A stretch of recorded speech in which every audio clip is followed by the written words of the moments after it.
నివృత్తి మార్గంలో పయనించి, జ్ఞాన మార్గంలో పయనించి జ్ఞానమును పొందాలి, సత్యమును తెలుసుకోవాలి. ఇలాంటి దృష్టి లేదు ధృతరాష్ట్రుడికి. దురదృష్టంతో కూడినటువంటి వాడు ధృతరాష్ట్రుడు.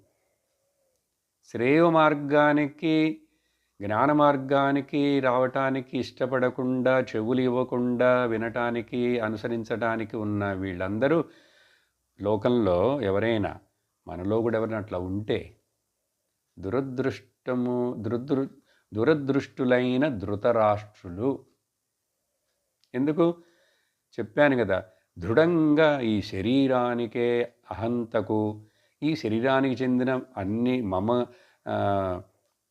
నావి అని చెప్పేటువంటి మమతకు బానిసలమైపోతాం. అది టిపికల్ ఎగ్జాంపుల్ ఆఫ్ ధృతరాష్ట్ర.